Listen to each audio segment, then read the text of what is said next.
আজকে আমাদের দেশের দুর্গা পূজা চলছে, হিন্দু ভাইদের পূজা চলছে, বিভিন্ন অনুষ্ঠানের মধ্য দিয়ে আনুষ্ঠানিকভাবে চলছে।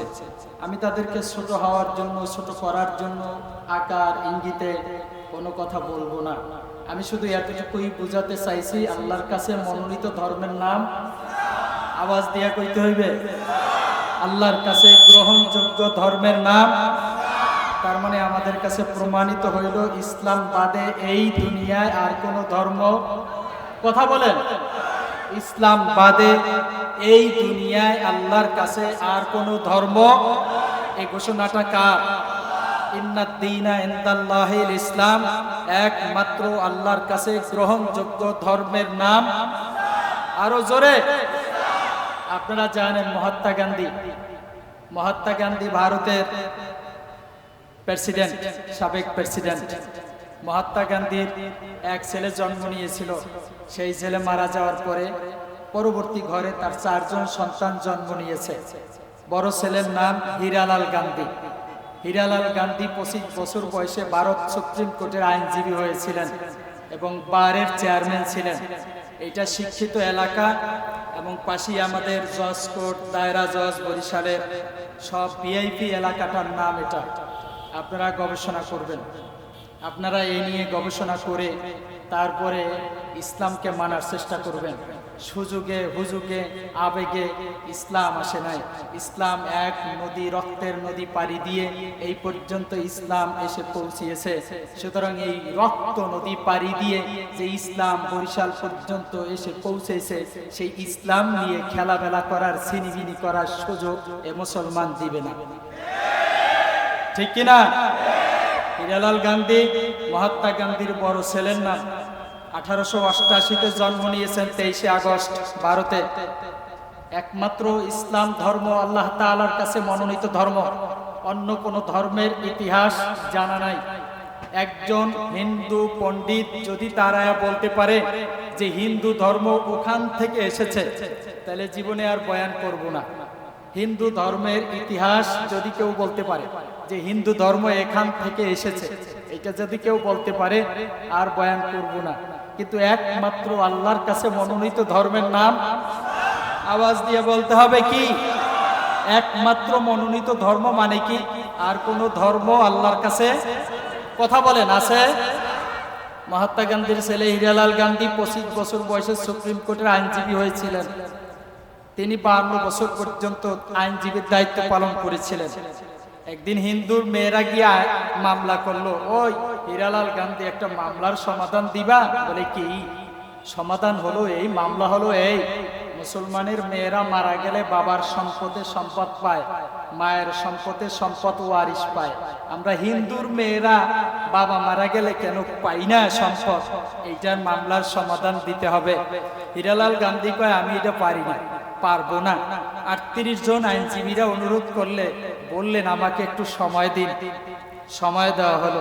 তার একটা লাইব্রেরি ছিল, লাইব্রেরিতে মেজ থেকে শুরু করে ছাদ পর্যন্ত বই ছিল, শুধু বই পুস্তক ছিল। অ্যানালাইসিসের জন্য চলে গিয়েছিলেন। গীতা, মহাভারত, বাইবেল, ত্রিপিটক, জেন্দাবেস্তা, রামায়ণ, বেদ সব পড়েছেন। কোথায় কোনো সমাধান মেলে নাই। সংস্কৃতি ভাষায় ট্রান্সলেট করা একটি কোরআন ছিল তার লাইব্রেরিতে, সেইটা নিয়ে গবেষণা শুরু করছে। মামলার সমাধান হয়ে গেছে। আরো জোরে কনসোভান। ফজরের ওয়াক্ত হয়ে গেছে। বোম্বের জাতীয় মসজিদ থেকে আজানের শব্দ এসেছিল। তিনি শব্দে শব্দে পাগলের মতো দৌড়ানো শুরু করছিলেন। গিয়ে মসজিদের দুয়ারে উপস্থিত হয়ে মুয়াজ্জিনকে ডাক দিয়ে বললেন, দীর্ঘ সময় ধরে যে শব্দগুলো এসেছিল, এই শব্দগুলো কিসের? মুসলমানের মুয়াজ্জিন বললেন, এগুলো মুসলমানের ফজরের আজান, এগুলো মুসলমানের ফজরের আজানের শব্দ। হীরালাল গান্ধী বলেন, মুসলমানের ফজরের আজানের শব্দ যদি হয় এত সুন্দর, মুসলমানের কুরআন না জানি কতই সুন্দর। আমার পণ্ডিত গিরি লাগবে না, আমার ব্যারিস্টার গিরি লাগবে না, আমারে কালিমা পড়ায়া দাও, আমারে মুসলমান বানায়া দাও। তাকে কালিমা পড়ায়া মুসলমান বানানো হয়েছিল। নাম হয়েছিল আব্দুল্লাহ গান্ধী। সুবহানাল্লাহ বলুন। নাম কি ছিল? মহাত্মা গান্ধীর বড় ছেলে হীরালাল গান্ধী, নাম হয়েছিল আব্দুল্লাহ গান্ধী। চলে এসেছিলেন ফজরের নামাজের পরে, সুপ্রিম কোর্টে আইসা দেখেন মেয়েরা এখন অবস্থান করছে। বললেন, মেয়েরা তোমাদের নসিব মনে হয় ভালো না। আমার নসিব মনে হয় ভালো। বলে, কেন? আমি তোমাদের মামলার সমাধান খুঁজতে গিয়ে গীতা, মহাভারত, বাইবেল, ত্রিপিটক, জিন্দাবেস্তা, রামায়ণ, বেদ সব পড়েছি, কোথায়ও কোনো সমাধান নাই। এই সমাধান শুধু মুসলমানের কোরআনে আছে। এই জন্য আমি কোরআন মাইনা কালিমা পইরা মুসলমান হয়ে গেছি। আরো জোরে কোন সুবহানাল্লাহ। সুতরাং হিন্দু ধর্মের কোন ইতিহাস, প্রকৃত ইতিহাস, আসল ইতিহাস নাই। যদি থাকে তাহলে আমাকে দেখাতে পারেন। আমি সেদিন থেকে আর মাঠে ময়দানে আপনাদের কথা বলবো না। কেন বলবো না? আল্লাহর কাছে একমাত্র ধর্মের নাম আওয়াজ দিয়ে বলতে হবে। ইসলাম বাদ দিয়ে অন্য কোনো ভাষায়, অন্য কোনো ধর্মের মাধ্যমে তাকে তালাশ করলে ফালাই ইউকুবালা মিনহু, সেটা তোমার থেকে গ্রহণ করা হবে না। ইন্ডিয়া থেকে প্রকাশিত একখানা বই আমার কাছে এসেছে, আমি সংগ্রহ করেছি। আধুনিক বিশ্বের শীর্ষস্থানীয় 100 অমুসলিম মনীষীদের দৃষ্টিতে আল কোরআন। এখানে আপনারা পড়বেন এই বইটা কিনে। এই বইয়ের মধ্যে লেখা আছে চেলসিয়া। চেলসিয়া কোথায়? পাকিস্তানের সাবেক প্রেসিডেন্ট বেনজির ভুট্টোর একমাত্র কন্যা চেলসিয়া। তিনি 12টা বিষয়ের উপরে ডক্টরেট ডিগ্রি অর্জন করেছিলেন। একদিন চেলসিয়া ওই দেশীয় মুসলমানদের ইমামের কাছে গিয়ে কিছু প্রশ্ন করেছিলেন, যে প্রশ্নগুলো তিনি জবাব দিতে পারেন নাই। চেলসিয়া নিয়মিত গোপনে কোরআন নিয়ে অ্যানালাইসিস করতেন, গবেষণা করতেন। চেলসিয়া গোপনে মুসলমান হয়েছিলেন। চেলসিয়ার মা জানতে পেরে চেলসিয়ার মাও গোপনে মুসলমান হয়ে গেছিলেন। চেলসিয়া আর চেলসিয়ার মায়ের এই ইসলাম কবুলের ঘটনা বেনজির ভুট্টো জানতে পাইরা তাদেরকে দেশ থেকে তাড়ায়ন করেছে, তাদেরকে তাড়ায় দিয়েছেন। তারা গিয়ে আশ্রয় গ্রহণ করেছিলেন অন্য দেশে। সেখানে গিয়ে চেলসিয়া বলেছিলেন, আমি 12টা বিষয়ের উপরে ডিগ্রিধারী একজন অমুসলিম নারী, মহিলা, মেয়ে, এমন কোন বিষয়ের উপরে ডিগ্রি নাই যা আমি অর্জন করি নাই। কিন্তু যখনই আমি কোরআন নিয়ে গবেষণা শুরু করলাম, আমার সব ডিগ্রি কোরআন কেড়ে নিয়েছে। কোরআনের সামনে আমার কোনো ডিগ্রি চলে না। কোরআনই একমাত্র এই বিশ্বের মুক্তিদাতার একমাত্র সনদের নাম আল কোরআন। যে কারণে আমি চেলসিয়া আর আমার মা মুসলমান হয়েছে। আরো জোরে বলেন সুবহানাল্লাহ। হিন্দু ভাইদেরকে জিজ্ঞেস করবো, আমার সময় খুব কম, আল্লাহ যদি বাঁচিয়ে রাখেন কোনো একদিন দীর্ঘ সময় আপনাদেরকে আমি কথা শোনাবো, যদি আল্লাহ আমাকে বাঁচায় রাখেন। হিন্দু ভাইদেরকে, শিক্ষিত ভাইদেরকে জিজ্ঞেস করবেন, আপনাদের পুরানো বেদ আমাকে একটু পড়ায় শোনান। পুরানো বেদের নাম তাদেরকে জিজ্ঞেস করবেন, পুরানো বেদের নাম কি? কল্কি অবতার। পুরাণ বেদের নাম কি? কল্কি অবতার। কল্কি অবতার তারা যদি পড়তে পারে, তাদের সেই 10ম অধ্যায়ের মধ্যে লেখা আছে, অবশ্যই সেখানে তাদেরকে যাই জিজ্ঞেস করবেন। তাদের বইয়ের মধ্যে কল্কি অবতারের মধ্যে শেষ নবীর নাম নারাশংস, পিতার নাম বিষ্ণু যশ, মাতার নাম সুমতি, জন্মস্থান সম্বল, জন্ম তারিখ মাধব মাসের শুল্ক পক্ষের 12 তারিখ। এখন আসেন এইবার সংস্কৃতি ভাষায়, বেদের ভাষা অনুযায়ী নারাশংস শব্দের অর্থ হলো প্রশংসিত, আরবিতে সেটা মুহাম্মদ। সুবহানাল্লাহ জোরে বলতে হবে। পিতার নাম বিষ্ণু দশ। বিষ্ণু দশ এটা বেদের ভাষায়, এটা ঋগ্বেদের ভাষায়, এটা সংস্কৃতি ভাষায়। বিষ্ণু যশ অর্থ হলো প্রভুর দাস, নাম আব্দুল্লাহ। মায়ের নাম সুমতি। মায়ের নাম বেদে লেখা, তাদের কল্কি অবতারে লেখা এমন একজন নবী আসবেন, তার মায়ের নাম সুমতি। এটা সংস্কৃতি ভাষায়, বেদের ভাষায় সুমতি অর্থ হলো শান্তি, আরবিতে আমিনা। আরো জোরে বলতে হবে সুবহানাল্লাহ। অর্থাৎ কল্কি অবতারে হিন্দুদের বেদে, ঋগ্বেদে, গীতায়, মহাভারতে, ত্রিপিটকে এই নামগুলো সুন্দরভাবে লেখা রয়েছে। সর্বশেষ যে বাক্যটা সেখানে লেখা রয়েছে, সেখানে বলা হয়েছে উনি আসবেন কোথায়? উনি আসবেন মাধব মাসের শুল্ক পক্ষের 12 তারিখ জন্মগ্রহণ করবেন। অর্থাৎ বৈশাখ মাসের শুল্ক পক্ষে প্রথম অংশকে 12 তারিখ বলা হয়। যেটাকে বৈশাখ বসন্ত বলা হয়। বসন্তের আরবি হলো রবিউল, প্রথম অংশকে বলা হয় আউয়াল, দ্বাদশ মানে 12। রবিউল আউয়ালের 12 তারিখে মুহাম্মদ সাল্লাল্লাহু আলাইহি সাল্লাম, মায়ের নাম আমিনা, পিতার নাম আব্দুল্লাহ, নাম মুহাম্মদ, তিনি সর্বশেষ আগমন করিবেন। আরো জোরে বলতে হবে সুবহানাল্লাহ। ভালো করে বুঝতে হবে ইসলাম কেন আল্লাহ তাআলার কাছে প্রিয় এক ধর্ম, এটা ভালো করে বুঝতে হবে। এই আয়াতের দ্বারা প্রমাণিত হলো এই জমিনে অন্য কোন ধর্ম আল্লাহর কাছে গ্রহণযোগ্য, আওয়াজ দিয়া, আল্লাহর কাছে গ্রহণযোগ্য, আল্লাহ তাআলার কাছে গ্রহণযোগ্য একমাত্র ধর্মের নাম কি? আরো জোরে বলতে হবে কি? তাদের ঋগ্বেদে লেখা আছে লা ইলাহা হর্তি পাপম ইলাহা পরম পদম জন্ম বৈকুণ্ঠ অফম ইউনুতি জবির নাম মুহাম্মদ। অর্থাৎ প্রকৃত এর সর্ব অর্থ হইল এই, আল্লাহ তাআলাকে পাওয়ার জন্য মুহাম্মদ রাসূলুল্লাহ সাল্লাল্লাহু আলাইহি সাল্লামকে মানতে হবে। আরো জোরে কোন সুবহানাল্লাহ। প্রিয় ভাইরা, প্রিয় বরিশালবাসী, আজকের এখান থেকে একটি মেসেজ আপনাকে দিতে চাই। একমাত্র শান্তির ধর্মের নাম, আরো জোরে বলতে হবে, ইসলাম ধর্মের কোরআনে বলা হয়েছে আমাদের রব কে, আমাদেরকে বানিয়েছেন কে? আমরা আল্লাহর কি বান্দা বা গোলাম। বান্দা ফার্সি শব্দ, বান্দা কি শব্দ, অর্থ কি? বান্দা, গোলাম। আমরা গোলাম কার? আর আল্লাহ আমাদের কি রব, বলেন না?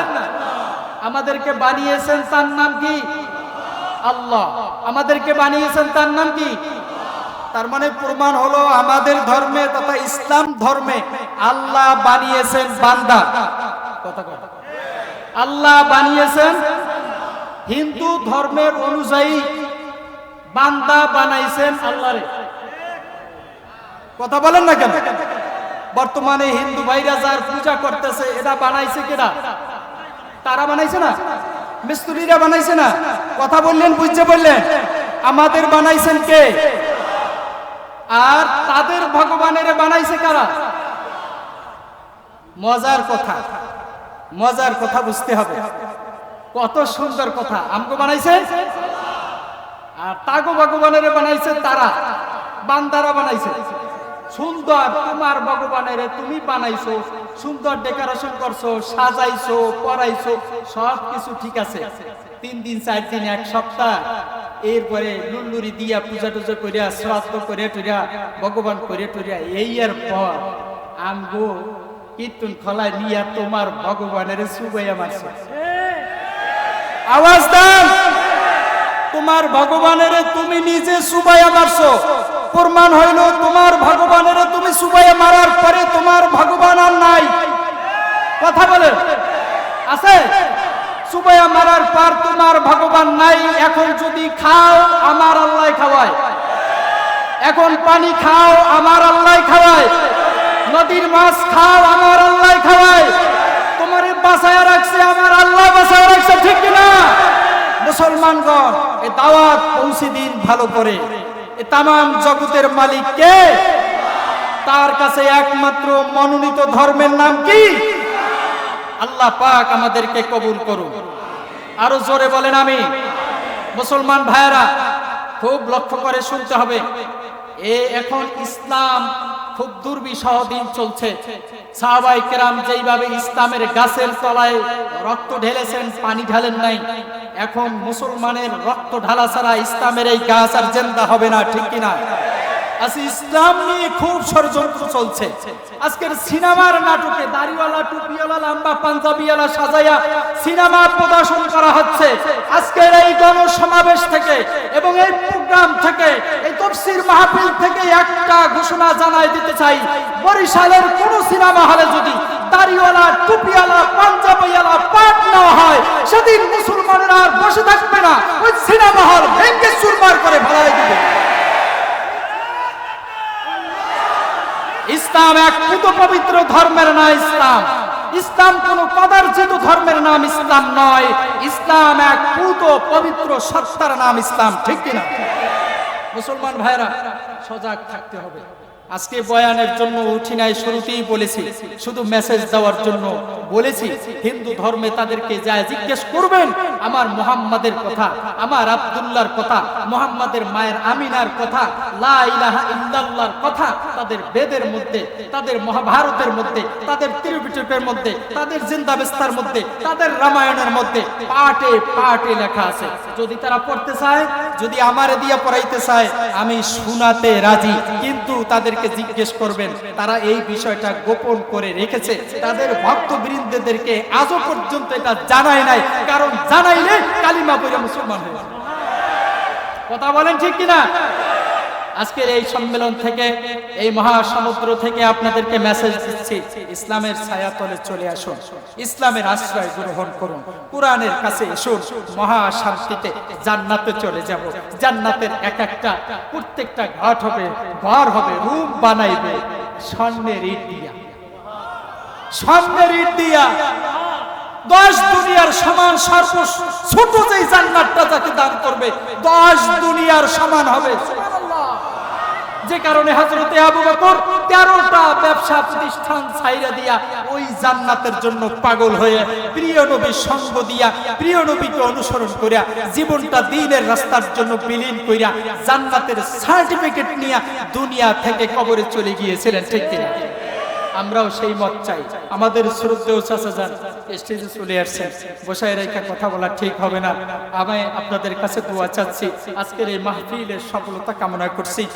আমিরুল মুজাহিদিন হযরত কেই সাহেব হুজুরের বলিষ্ঠ কণ্ঠের জন্য দোয়া করছি। যতদিন বেঁচে থাকেন, যতদিন আল্লাহ বাঁচায় রাখেন, দ্বীনের সঠিক দ্বীনের উপরে, সঠিক ইসলামের উপরে আল্লাহ যেন তাকে দীর্ঘ হায়াত দান করেন, আমিন বলেন। আর আমরা যারা উপস্থিত হয়েছি আমাদেরকেও যেন আল্লাহ দ্বীনের এক একজন সৈনিক হিসাবে, দ্বীনের খাদেম হিসাবে মজবুত রেখে ঈমানের উপরে মৃত্যুবরণ করে ওই জান্নাতের মেহমান হওয়ার তৌফিক